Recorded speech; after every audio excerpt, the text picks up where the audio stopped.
Video to our monitors. This is coming out of Southern California. This is somebody's home and the tragic results of the aptly named mountain fire. This home, many other homes destroyed. In fact, several people hurt after that fire just exploded in size. This is in Ventura County. It's just north of Los Angeles. The fire started as just a 25-acre fire and then exploded to more than 22 square miles on some pretty high and hot winds. So to give you sort of a perspective of how large an area that is, just picture in your mind an area of about 400 football fields. That's how fast and how fierce this fire moved. So right now we can tell you FEMA authorizing the use of federal funds to assist in the firefighting of this fire. Evacuation orders are in effect for anybody who lives in that area. They are literally running from scenes like these.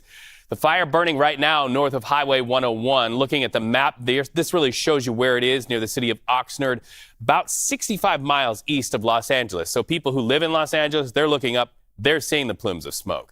CBS News Los Angeles reporter Cara Finkstrom joins us live now from the city of Camarillo. That's just south of the mountain fire. We welcome you into the stream today. What's the effect for the people who live in the homes there where you're standing right now? I can see the burn marks even behind you.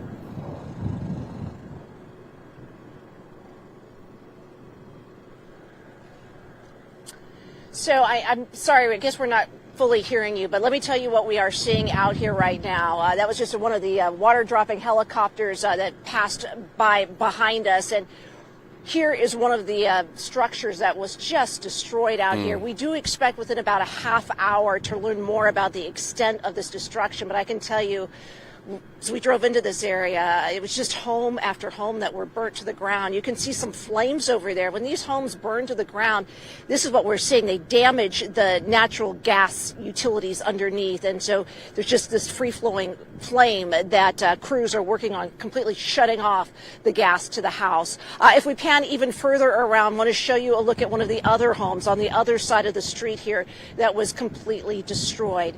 The flames that raced through here late last night, just incredibly hot, moved so quickly, fueled by the Santa Ana winds, which are continuing to gust this morning.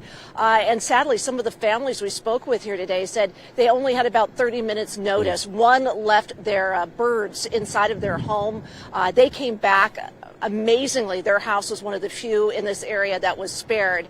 Just kind of hopscotch, the fire did right around it. So the concerns continue today for the winds picking up and for more damage in this area. The fire now burning a little ways away from here actively right now, but firefighters tell us they do know there are hot spots all throughout these communities, and it doesn't take much, as we saw yesterday, to really whip up the embers and the smoldering ruins. We've got a helicopter above us right now, which is probably getting ready to make one of those water drops. So because of this and because of that continuing concern, they will be continuing to fight to battle what remains of the fire in all of these neighborhoods. Massive footprint. Again, we expect to learn more at about 10 o'clock this morning our time, so about a half hour from now, as to what their plans are for today and as far as the extent of the damage. We know some people were injured. At this point, no reports of anyone being killed by this fire, which is very good news. But just a lot of destruction and a lot of heartache for these families. Destruction and heartache and an excellent live view. Cara Finkstrom, thank you so much for that. Just making the case that fire season continues to expand on the calendar. We are in November. It's still fire season. So let's look at this video to our monitors, really remind us of this. We're talking about firefighters battling the fire. Look at this video. This is of a helitanker dropping fire retardant there in the night. This video really showcases California's military unit. They are called the Quick Reaction Force.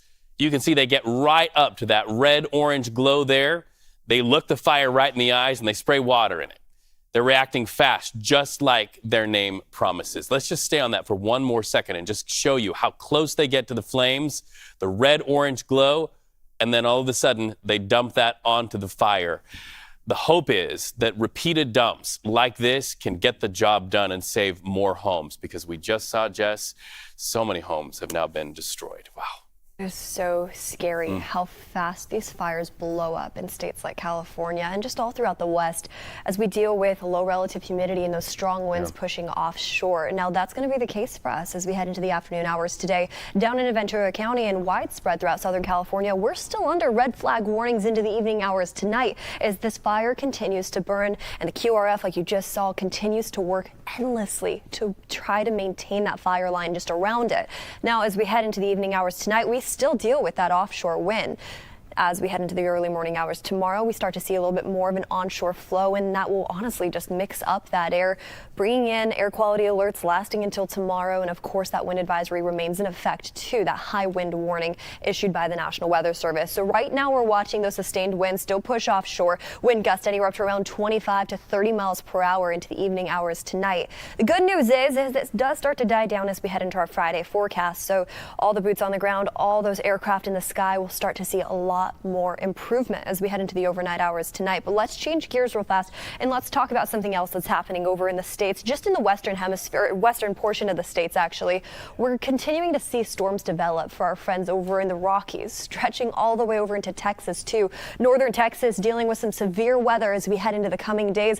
But just on the back end of that, we're receiving plenty of snow for our friends over in Colorado. About 6 inches in Denver at the lower levels, and then we get up to around 32 inches in areas like San Isabel, Rye at 20 inches right now. We're expected to see an additional 5 to 10 from that exact same system, but it's hard not to look forward.